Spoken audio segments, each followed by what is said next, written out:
ya aske makati muchatikundisa kuna mhandu handizive mina mato inosvika achandakapiwa namaiva angu zipo makapa sitatetereka tabvunza nyika dzimu tadeketera tizvidzireiwo kumukomana wavakaturika pamuchinjikwa kutivhenekera nekuti tega kusvika tiri kukundika taneta nekusimuka tichingoputsika zvinotosvike piko tichiti zvichaita daima tichenura mhepo maiturika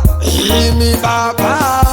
musika vanhu makati muchatikundisa kuna mhandu handizive mina mato inosvika here ndine chiedza chandakapiwa namaiva angu baba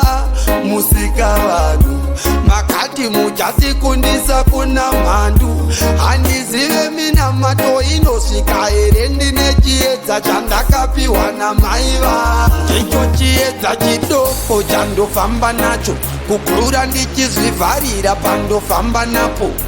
dzefu ndendaza zutuka paivapo zvingatiberekera nhamo chigumbu ndinacho saka pandakakanganisa nyadenga mundiregerere uwo mugonditungamira ndifambe pane pandakasanganisa patakatuka pasi denga rikagumbuka zvakaita tizhambe imi baba musika vanhu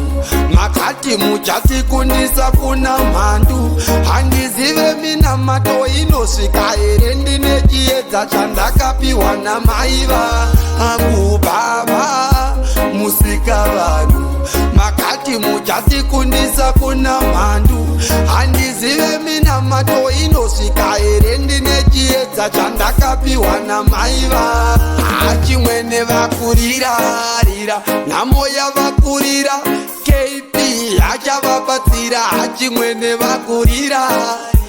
vada vadzokere kumudzi vasina chavakaita ngozo inovakurirarira tina tichirumiko chamama usandityira chiuta ari kumiramira mukoma chambarei mhofu pavachatunga pachabvu